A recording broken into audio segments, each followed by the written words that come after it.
Well, my community, they're coming to you from Atani in the Volta region. And tomorrow, you can stay tuned at 5 p.m. Tomorrow, Tuesday, we'll bring you an update of the situation. We'll be speaking to the Municipal Chief Executive of K2 South on this particular subject. But thanks to the crew, those who made it possible for us to bring you this piece, Abla de Souza Nia Kofi Smart Abe, and the driver on duty that day, Alex Asante, and the cameraman Solomon Amponsa Akwa. Thanks to you guys. And it's generating a lot of comments on Facebook. You can go to Facebook and enjoy it as well and post your comment. It's facebook.com/Joy News on TV.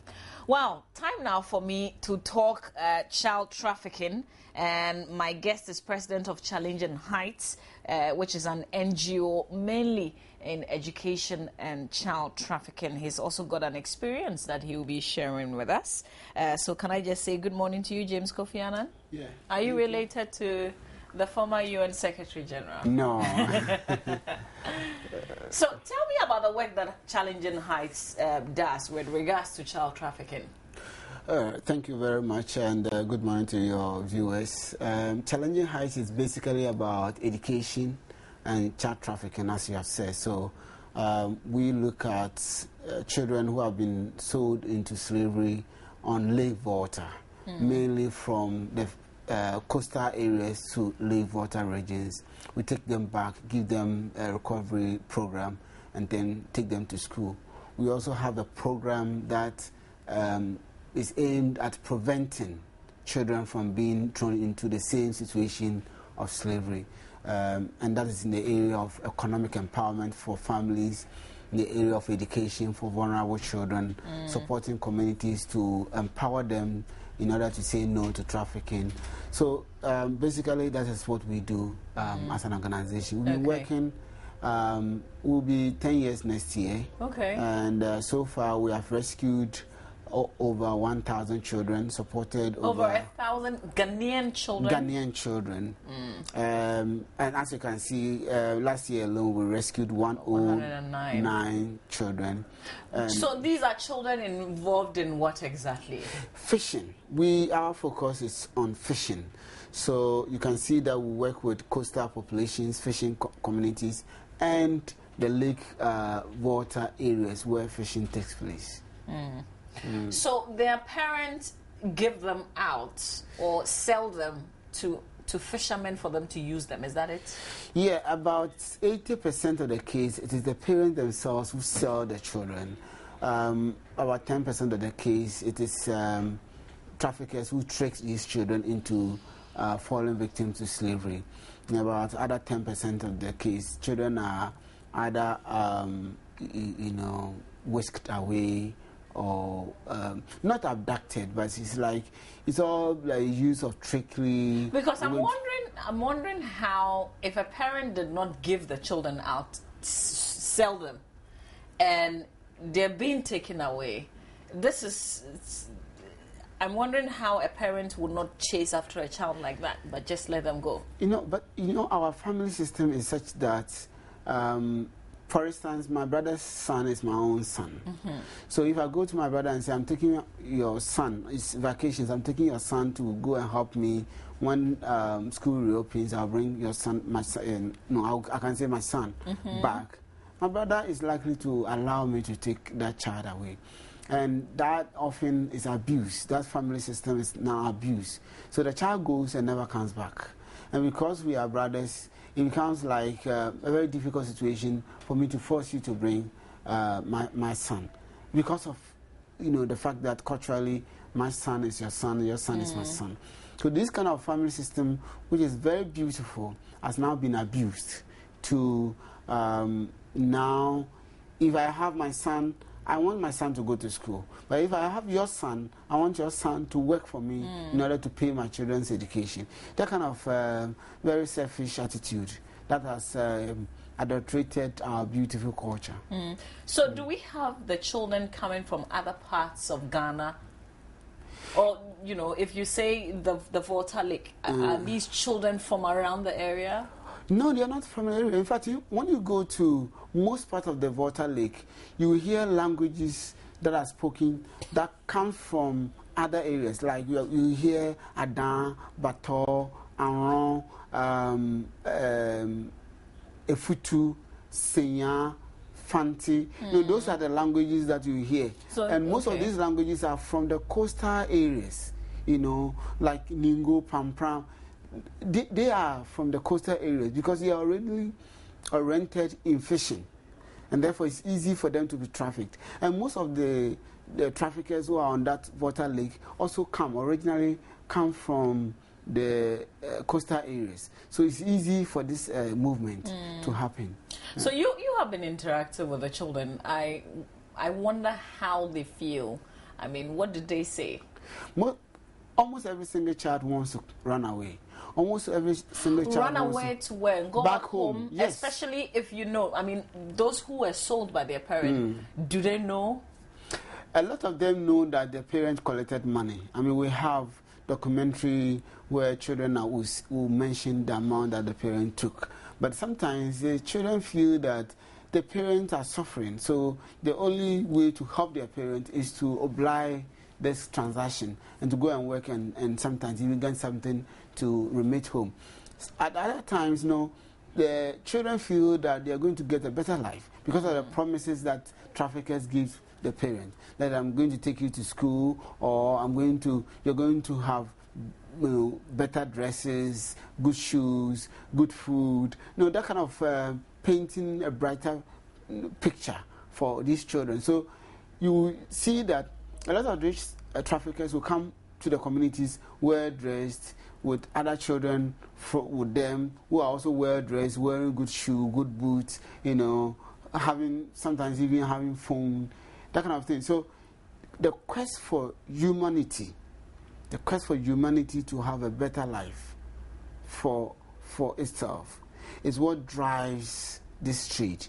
That people want to have a good life, and therefore when they see that good life is emanating from people who have been there, then they feel attracted to that. And these fishermen, these traffickers who want to prey on the ignorance of these families in these source communities, then use these attractions to get these children into slavery. I'm still trying to, we're supposed to have hosted you sometime last week, and I'm still trying to soak the idea that in modern Ghana, I mean, this is 2014. I know. We still have issues with slavery, and this is child slavery. Yeah. When you think about child slavery, your mind straight away goes to colonialism. That's what a lot of us think about. And to think that in this modern Ghana, because last year alone you rescued about 109 children. I mean, that's serious. Is this the highest, or you recorded a higher figure in 2012? Yeah, we did 111 in 2012. And this year, I think we came down at 2 figures. But that is not to say that you didn't... No, whichever way it is. I mean, even if it was one child, that would be alarming. Yeah, you see, I know that as soon as you mention the word slavery, all of us take our mind back to colonial days and ancient days. But modern day slavery is so real and happening. You just have to go to Superintendent Patience Quay of the Anti-Human Trafficking Unit of the Ghana Police Service to ask her how many they have done. And she will tell you the kind of prosecutions that are taking place. Now, there is even a human trafficking law that was passed in 2005 that makes it an offense for anyone to traffic a person. And under the law, a lot of prosecutions have happened in the past 5 years. So why is it still so lucrative for people to want to venture into a business like that? Because it is lucrative. I mean, you mentioned a word.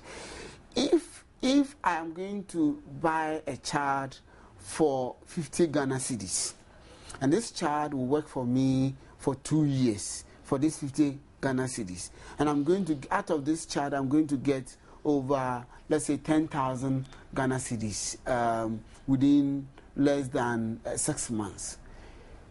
And this child, if I can only feed this child maybe once a day. This child will work for me from 3 a.m. to 8 p.m. This child, I may not have to buy clothes for him, etc. Who wouldn't want to trade in that?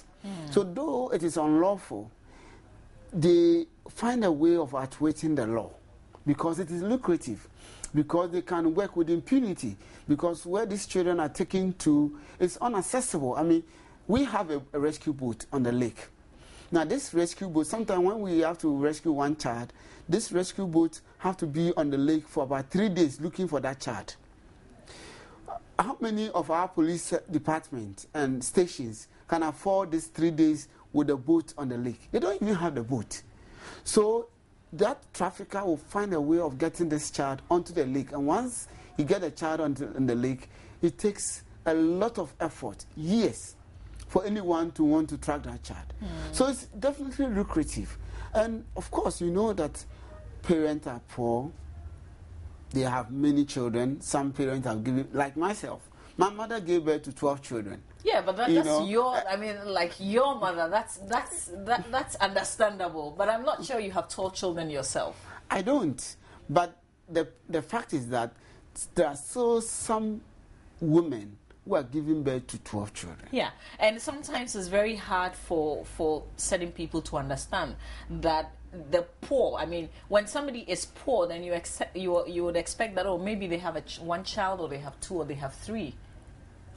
But then you realize that, you know, they have a whole lot more.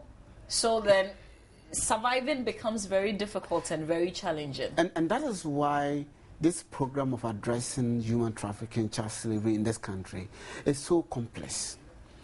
One would think, as you say, if you are poor, you have less children, number of children to be able to take care of them. But rather, the opposite is the case. The poorer, the more children they give birth to. We are dealing with a current situation where this woman is so poor. She gave birth to twins after giving birth to 6 children. And she went to the 8 children now. 8 children. And she went, when she was delivering the twin, the doctor said, I'm going to help you to stop giving birth. And she said, no. If you turn my womb around and I can't give birth to more children, my husband will leave me.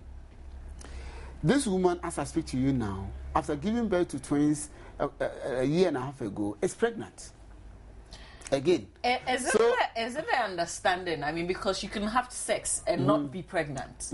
I mean, is it that they don't get that concept? The culture of Bedugwan, if you understand, that there's a competition among these women to give birth to at least 10 children so that they can have this prestige of being given their Bedugwan. You know, where when you give birth to 10 children, your husband will have to slaughter a sheep, you know, to reward you, to celebrate you. And women want that celebration. Wow. So there's a competition around it that I need to give my husband the Bedu. And especially in our, I come from Winneba. In our case, you would, the name of the child will be called Bedu. So Kobina Bedu, Kwesi Bedu, Kojo Bedu, or Esi Bedu. You know, you want to have that name. And then they will give you the Bedugwan. The Bedugwan, and then they celebrate you. That kind of cultural prestige still exists. Quite apart from that, the fact that you may have a rival, you know, person. Your husband may have another wife, and that wife is giving birth to more children, and you also want to have more children for your husband to love you. That is also there. Apart from that, just a sheer fact that the more children you have, the more strong you are, like the more respectable you are, the more flamboyant. Who said so? Your funeral will be. I can't believe people still believe in these things, because that's not real. That is real. That's a myth. Yeah, but see, it's a myth. It's a myth, but to them, it's something that is real. That is, you come to the village and you see when somebody dies, you see the prestige associated with how many children he was able to give birth to. You see, so everybody is preparing towards the funeral of their husband or my own funeral.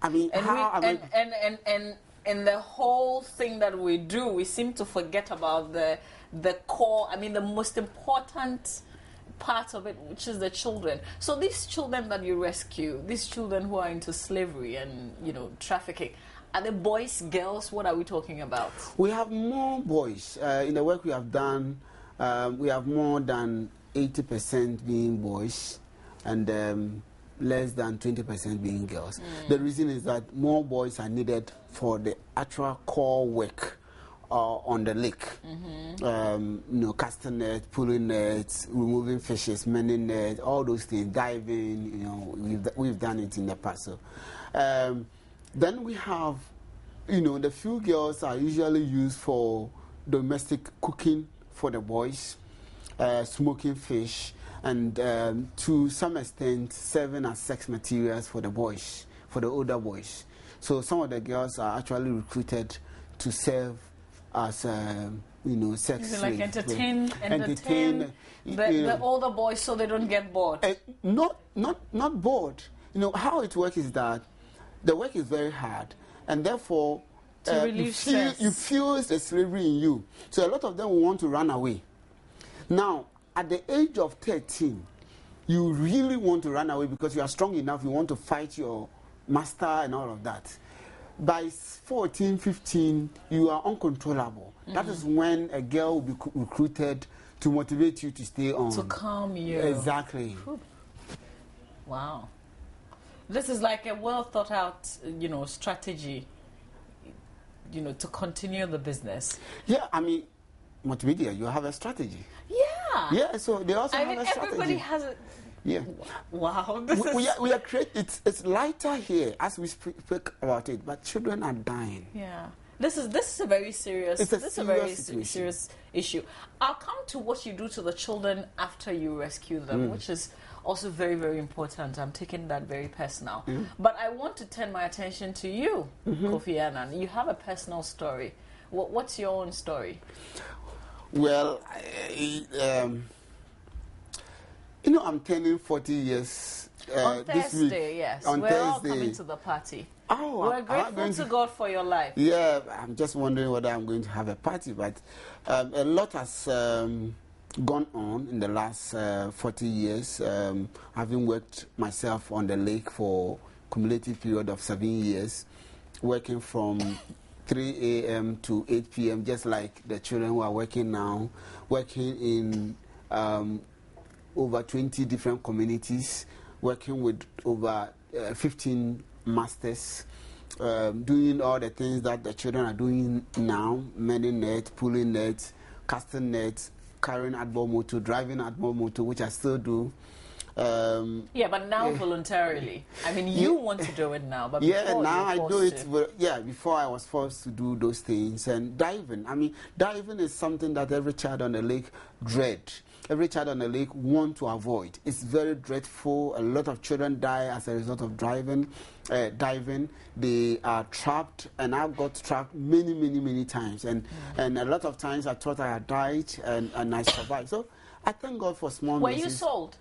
I was given out by my father. I don't know. I was 6 years, so I don't know what happened, whether I sold or not. But I work with different people, including my own brother, including people I didn't know, including people from Ningo, Pampram, Abator, including people from Winneba, Senya, Imuna, Accra, a lot of them. It's a very hard, dreaded journey that I took, and I wish that no child ever experienced that situation. But unfortunately, there are children they who are do, and through. unfortunately, it's not everyone who survived to tell his story. There are a lot of children. In fact, the day I was being trafficked, we were 6 who were trafficked together. 3 of us survived. The other 3 did not survive. They died. So they couldn't even tell their story. Even those of us who survived, the 3 of us who survived, I'm the only one who was educated. So how did your life suddenly turn around? Yes, I tried to escape many times. I didn't succeed. And finally, you know, I was named after Odifun Kansen. So my original name is called Kwame Kansen. Because I was named after the leader of the African Faith Tabernacle Church. And he died, and when he died, the church said anyone who was named after him should be brought to the funeral. So I was brought to Emmanuel. That was the first time I'd seen a vehicle in 2 years. And so when I saw the vehicle, my mother was there. So this was when you were 8? I was then 13 years. Wow. Yes, 13 From years. 6 to 13. Yes. So when my parents were at, they were both members of the church. So when they were at the funeral, busily doing the funeral, there was this vehicle that actually came from my area, which had loaded the yam from the north, going back. And it had broke down, the vehicle broke down just in front of where the funeral was taking place. And if you know the African Faith Tabernacle Church headquarters, it's just by the roadside. So the vehicle had broken down there, and with the young people buying yam, and I was helping them, loading and offloading. So when they were about to leave, the funeral was still taking place. It was a very long 2 weeks funeral. And I joined them. I said, no, I want to join them because I'm coming from Winneba. When we're coming back, I'll come and then we'll come back here. And I got to Winneba, and then that was it. So though I... So you ran away? I did. But though I attempted to run away a number of times, I didn't succeed. Finally, the running away became so simple and so easy for me, and which I'm grateful for, because that has given me all that I am today. Yeah, today, sure. I'm grateful for having a master's degree. I'm grateful for being a manager before in Barclays Bank. I'm grateful for meeting people like Desmond Tutu, Clinton. I'm grateful for all those things. But I'm saying all these things not to boast, but to tell you that there are a lot of talent that we are wasting on that lake. And there's urgency for you to be part of the solution. Because a number of children... It comes to, I'm listening to, the turning point in your life, the turning around, the things that happen, and I'm thinking, what happens to the children that you rescue? Yeah. I mean, when you went to Winneba, did you go back home? I did. I went back home. You went to your father again? Yeah. Yes, I went back. I went back to my parents. My father didn't agree. He actually rejected me and caused the whole community. Then our community was then a village. So once your father rejects you, every other member of the community will reject you. And this was when you were 15? 13. 13? Yes. I mean, and that's a very crucial age, Yeah. A boy at 13 very is capable strong. Of doing anything. Exactly. Especially when you're being left to go. You could have decided to do any bad thing. You see, but I believe that I didn't do any bad thing because today must come for us to talk about this thing. I know that I was exposed to so many things. In fact, I can say that I was raised by my friends. Because my mom was sick at the time I came. She couldn't take care of me. My dad was not prepared to take me back. So I had to pluck mangoes, climb coconut, do fishing, because I'm from the fishing village, do fishing to take care of myself in school. I didn't have anybody to advise me, to even bring me together.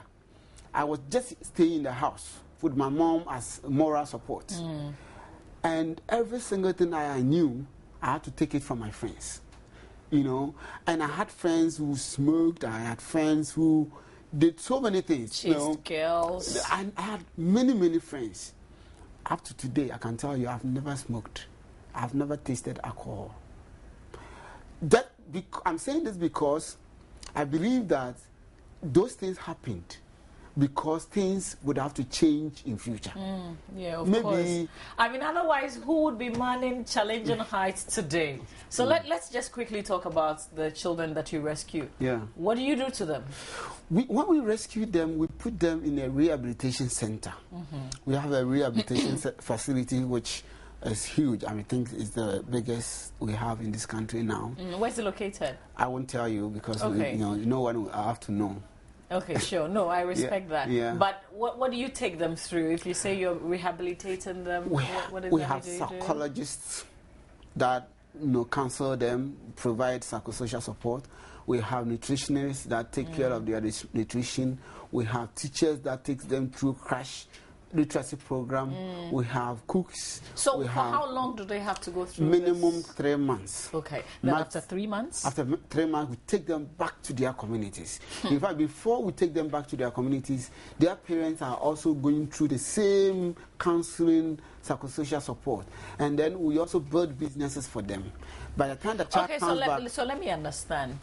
If I was sold because my parent couldn't afford to support me, and you rescue me, you take me through a process to get me back into the society, and my parents go through that same process. What different thing are you doing to my parents so that they will be able to take care of me now? The parents would have to understand the right of children.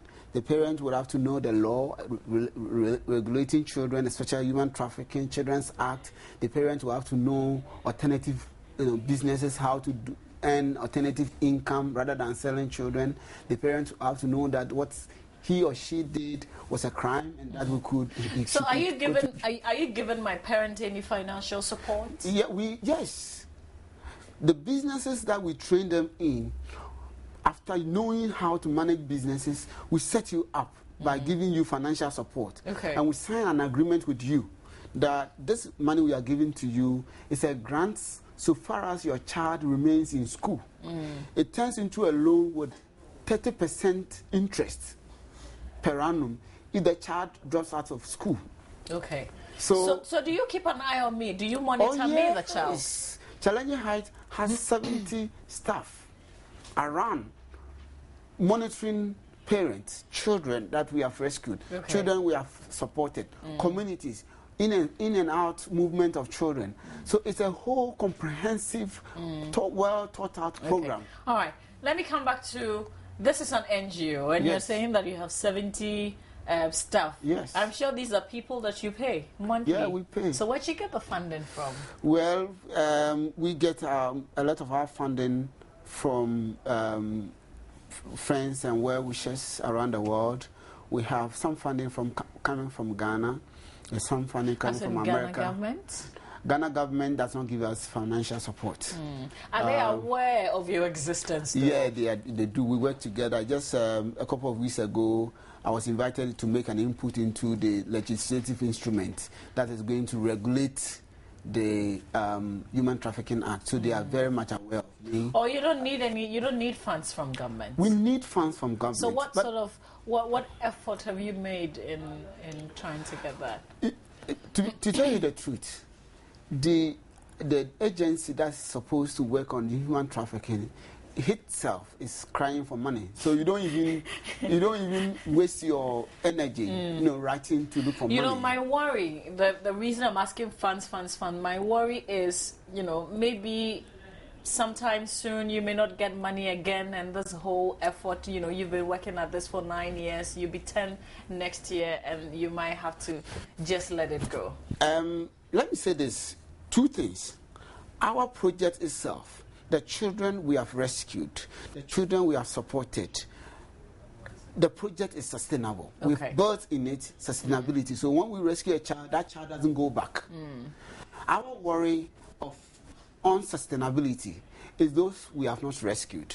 Because if we don't have money, then those children cannot be rescued. But once we have rescued you, it means that there's inbuilt in our project already a way of you remaining in the community and going to school. All right. James Kofi Annan would have to end it here. I tell you what, as you celebrate your 40th birthday on Thursday, we're not just celebrating your birthday, we're celebrating you as a person. Thank you for the good work that you're doing. We wish you the best. Thank you. Yeah. And thank you so much for watching my banner today. Indeed, for being a part of the AM show this Monday. Our show proudly brought to you by Mix It Coffee. God willing, Roland and myself will be here again tomorrow morning. Thanks to the cameramen, my director, and my producers, everybody. And have a lovely Monday. We'll see you tomorrow.